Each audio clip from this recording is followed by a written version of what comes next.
Hello, everybody. You've tuned into the Indiana State Police Roadshow, brought to you by the Indiana State Police Alliance and Cops for Kids, a subsidiary of the Indiana State Police Alliance. And we are talking today to a good friend of mine, longtime friend, Sergeant Jason Miller. Jason, thank you for coming in. I appreciate you being here. Anytime, sir. Anytime. Jason, tell us about your career with the State Police and what you're doing now and where you got started at. Oh, goodness. I got started back in 2004. Okay. Up in the region, Lake County, Borman Expressway. Region Rat. That's right. That's right. Cleaning up some of the best crashes in the state. That's exactly right. And had a wonderful career and got 11 years in now, and I'm squad sergeant in Indianapolis District. In the Indianapolis District, specifically Boone County, and loving life. Good. Mm-hmm. And living the dream. Some would say that. Some would say that. That's exactly great. Right. We're glad to have you here today. I appreciate you being with us. We're talking today. We're going to talk about Narcan, and the Indiana State Police has just recently. I just went through the training, and Jason is one of the trainers for Narcan. He's the one actually gave me the training on how to use Narcan. But this has kind of been going on throughout the state. I know other departments have had it before us. And we've got a lot more numbers, of course, that we have to train. So it takes us a little longer to get on board and to get the things that we needed and to get things in line. But we have now officially got the troopers engaged in Narcan. So tell me a little bit how this came about and how you got involved with it. Well, I'm a first aid instructor for our agency. And so this obviously... Did all the first aid instructors for our agency go through this? I believe they did. Okay. I can't attest to that statewide. But I think if you're involved in the first aid process, you got at least the opportunity to become an instructor for this, which is luckily one of the easier life-saving techniques that we administer. So while we were talking about off air, it's police officer proof. It's trooper proof. That's exactly right. Not to oversimplify it, but it really is.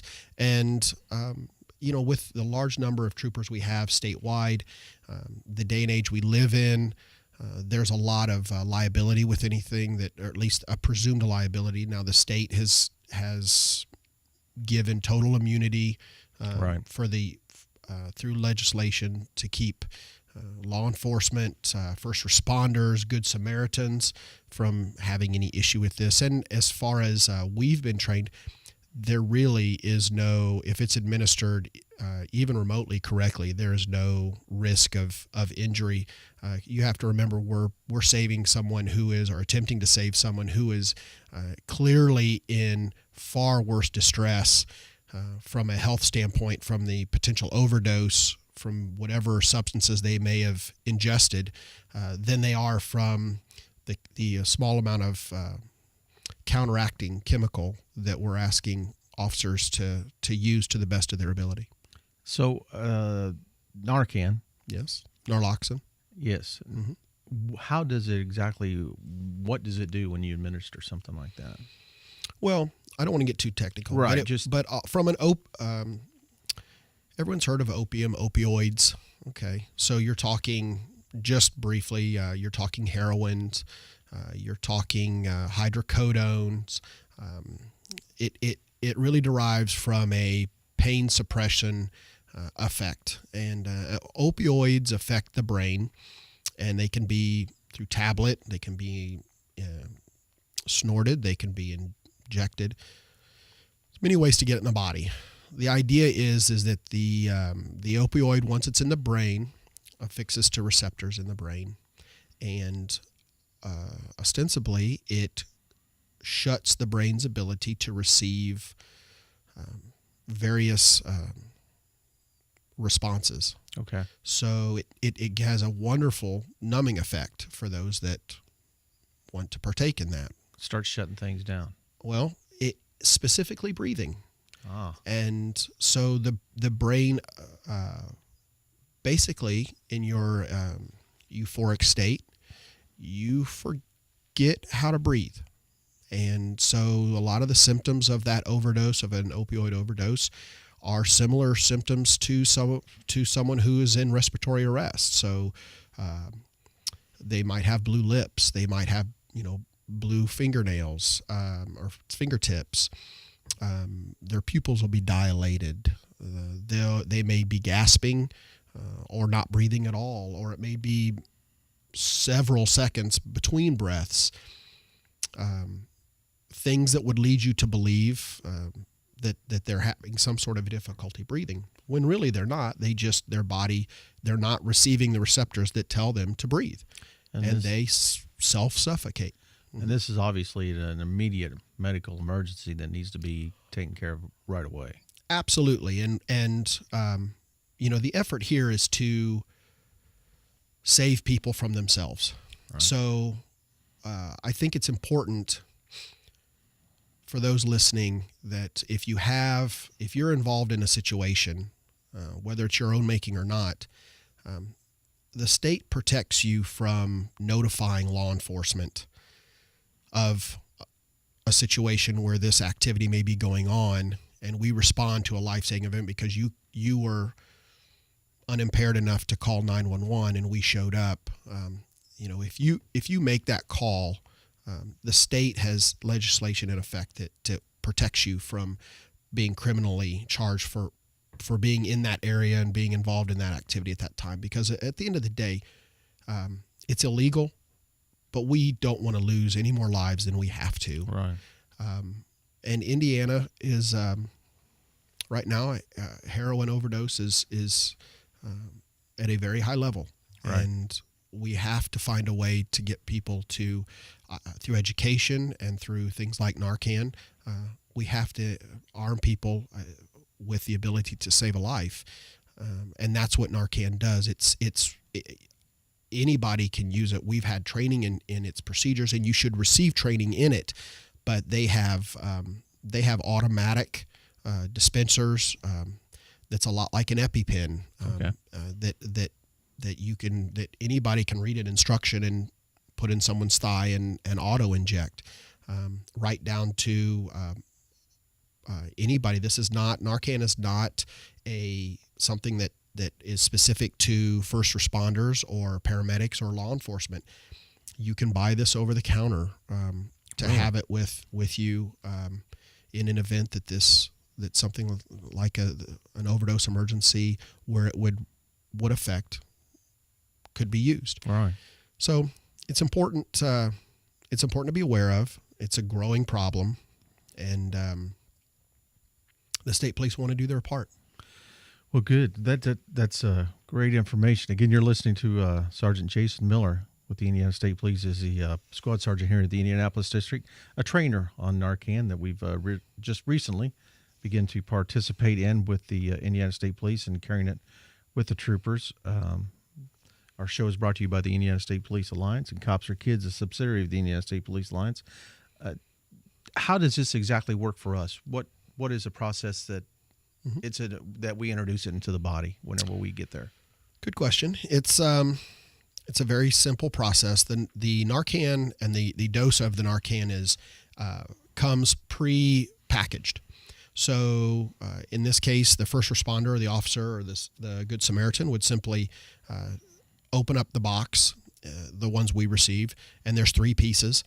There's the Narcan, there's the injector for it, and then there's what's called an atomizer, because the idea is the Narcan is in a liquid form, and when it's put under pressure through the atomizer, it turns into a mist. And the idea is that you would place the atomizer with the once you've packaged it together or put it together in both nostrils, one after the other, and you would put it into the nose, and just on the outside, it doesn't go all the way in the nasal passages. The idea is that it's almost like a mist, and it's like a nose spray. Like a nose spray. That's exactly right. The membrane between the nasal passage and the brain is very thin, so by putting it into that spray, just like with a nose spray, you're going to get almost immediate effect. Now, what the Narcan does is, so that opioid is sitting on all those millions of brain receptors and blocking them. And what the Narcan does is it instantly starts kicking them off, and it then assumes that place on that receptor. By doing so, it allows the brain to start receiving those signals again uninterrupted. It passes through the Narcan molecule and onto the and goes right into the receptor as it should, and it actually prevents more opioids from kicking that Narcan or that molecule off. So it can't immediately fall back into a euphoric state.